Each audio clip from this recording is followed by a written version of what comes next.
Apa, gente, gaurkoan tituloan ikusi zuen moduan, selektibitateari buruz berba egingo dut. Agian oso fuertea da esklabu hitza erabiltzea, baina aurrengo hitzetan ulertuko didazue. Baina, hasi baino lehen, esan behar dut, bideo hau, selektibitatea egingo dutenentzat zuzenduta dagoela, bereziki nire ikaskidei. Danok, dagizuen moduan, selektibitatea froga batzuk dira, azterketak. Espainia mailan egiten direnak, eta froga honen bitartez zehazten dute ze ikasle sartzen dira unibertsitatera. Hori da selektibitatearen esanahia gutxi gora bera, modu simple batean, esan da.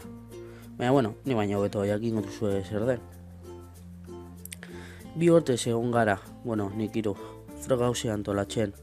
Batxilergoa horretarako baita, baina batxilergoa da, gehiago da froga hori prestatzeko ikasketaz gozatzea baino.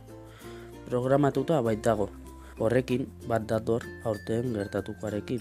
Kurtso hasieran gure institutuan izan ditugun bi aukerak seleko programan sartzen ziren eta jendea seriotzat hartzen zituen.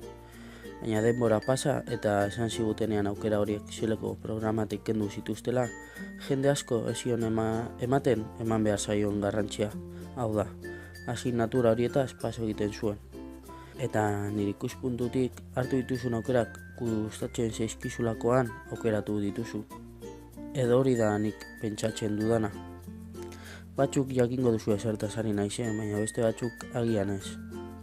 Gertaera honekin ondoriozta dezakegu ikasleok gure dugula zeleko programa jarraitu eta programa horretan sartzen ez diren asignaturei eman behar zaien garrantzia ez ematea. Nire ustez asignatura guztiei eman behar zaie garrantzia berdina, zelan sartu edota ez sartu. Bideoa ja amaitzeko apuret laburra, baina hauze esan behar dizuet. Dagizun moduan, etapa berri batean sartuko gara, bakoitzak bide desberdinak hartuko ditu, baina etapa berri honetan, hasier gure fizikako irakasle kutuna esan zuen moduan, orantxe tokatzen zaiguna disfrutatzea da.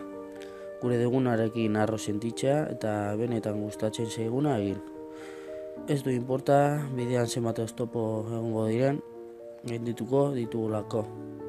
Eraso sentitu gure duzunarekin izan, bizitza osorako baita. Suerte dan hori, zelea aprobatuko duzue, fazil, profek esaten duen moduan, eta rekuperaketak dituzunak bebai. Gaindituko dituzue. Venga, animo, gente. Zuka alduzue. Venga, ba.